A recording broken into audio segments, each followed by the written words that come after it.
Un homme de la maison de Lévi avait pris pour femme une fille de Lévi. Cette femme devint enceinte et enfanta un fils. Elle vit qu'il était beau, et elle le cacha pendant 3 mois. Ne pouvant plus le cacher, elle prit une caisse de jonc, qu'elle enduisit de bitume et de pois, elle y mit l'enfant, et le déposa parmi les roseaux, sur le bord du fleuve. La sœur de l'enfant se tint à quelque distance pour savoir ce qui lui arriverait. La fille de Pharaon descendit au fleuve pour se baigner, et ses compagnes se promenèrent le long du fleuve. Elle aperçut la caisse au milieu des roseaux, et elle envoya sa servante pour la prendre. Elle l'ouvrit et vit l'enfant. C'était un petit garçon qui pleurait. Elle en eut pitié et elle dit, « C'est un enfant des Hébreux. » Alors la sœur de l'enfant dit à la fille de Pharaon, « Veux-tu que j'aille te chercher une nourrice parmi les femmes des Hébreux pour allaiter cet enfant ?»« Va, » lui répondit la fille de Pharaon. Et la jeune fille alla chercher la mère de l'enfant. La fille de Pharaon lui dit, « Emporte cet enfant, et allaite-le-moi. Je te donnerai ton salaire. » La femme prit l'enfant et l'allaita. Quand il eut grandi, elle l'amena à la fille de Pharaon, et il fut pour elle comme un fils. Elle lui donna le nom de Moïse, car, dit-elle, je l'ai retiré des eaux.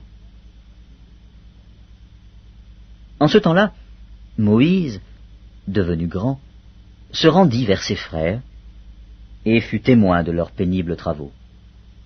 Il vit un Égyptien qui frappait un Hébreu d'entre ses frères. Il regarda de côté et d'autre, et, voyant qu'il n'y avait personne, il tua l'Égyptien et le cacha dans le sable.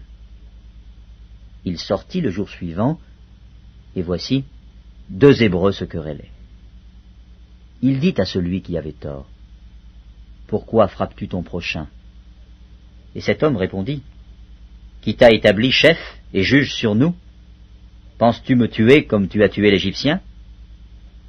Moïse eut peur et dit, « Certainement la chose est connue. » Pharaon apprit ce qui s'était passé, et il cherchait à faire mourir Moïse.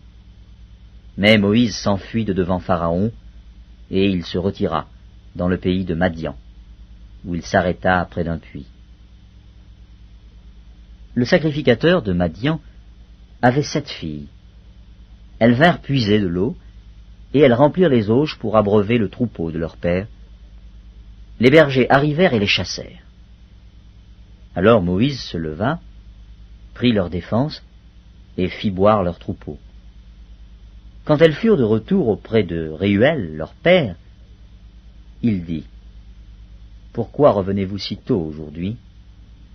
Elles répondirent, « Un Égyptien nous a délivrés de la main des bergers, et même il nous a puisé de l'eau et a fait boire le troupeau. » Et il dit à ses filles, « Où est-il ? Pourquoi avez-vous laissé cet homme ? Appelez-le, pour qu'il prenne quelque nourriture. » Moïse se décida à demeurer chez cet homme, qui lui donna pour femme Séphora, sa fille. Elle enfanta un fils, qu'il appela du nom de Gershom, car, dit-il, j'habite un pays étranger. Longtemps après, le roi d'Égypte mourut, et les enfants d'Israël gémissaient encore sous la servitude, et poussaient des cris. Ces cris, que leur arrachait la servitude, montèrent jusqu'à Dieu. Dieu entendit leurs gémissements, et se souvint de son alliance avec Abraham, Isaac et Jacob. Dieu regarda les enfants d'Israël, et il en eut compassion.